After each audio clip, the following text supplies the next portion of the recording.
One of the cult writers in dirty realism from the USA is Charles Bukowski, who was born 1920 and died 1997. Dirty realism is a term by Bill Bufford to define a North American literary movement. Writers in this subcategory of realism are said to depict the more mundane aspects of an ordinary life in a spare language. Sometimes it's considered a variety of literary minimalism.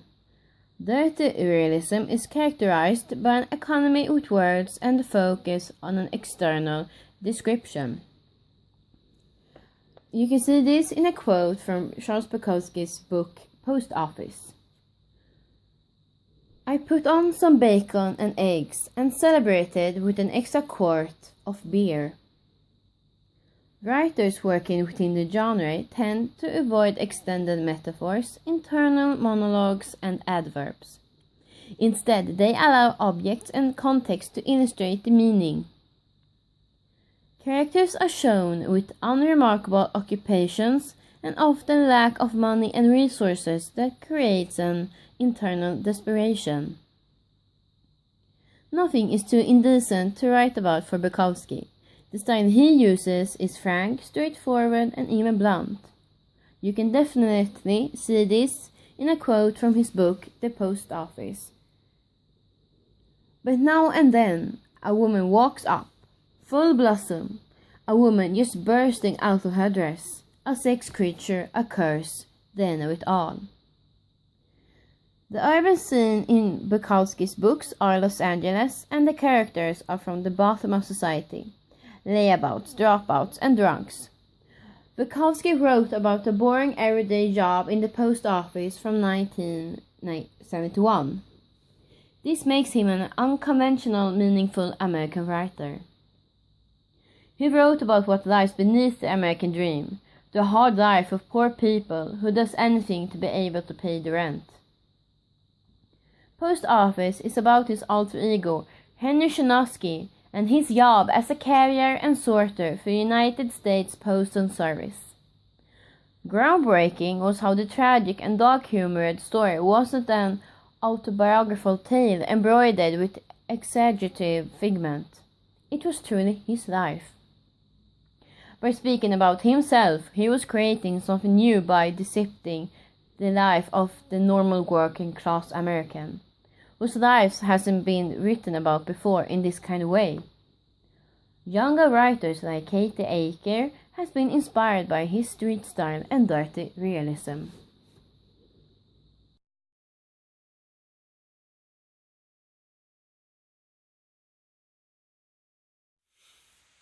To Kill a Mockingbird is a novel by Harper Lee, published in the 60s. It was immediately successful, winning the Pulitzer Prize, and has become a classic of modern American literature. The plot and the characters are loosely based on the author's observations of her family and neighbors, as well as on an event that occurred near her hometown in 1936, when she was 10 years old.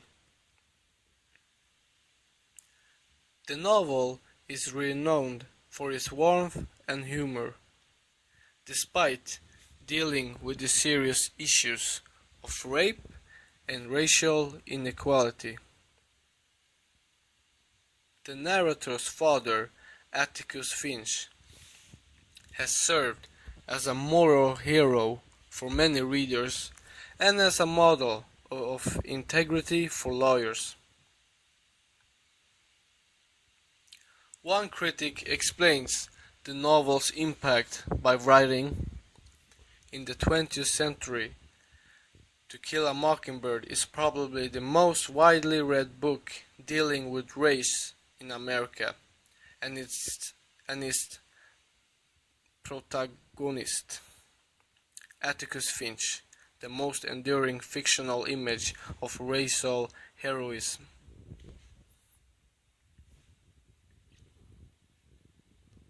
One of the biggest struggles of our country and of the human race has been prejudice and the prejudicial treatment of minority groups.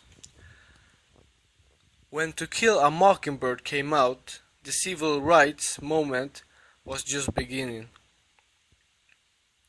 Though it could have been received as criticism, instead, Lee's novel was embraced by the South. It had a huge impact. Those who read it when it first came out could probably still recall the names of its characters today. To Kill a Mockingbird was significant in its time because it didn't shy away from controversial topics. It faced them head on and dealt with human nature.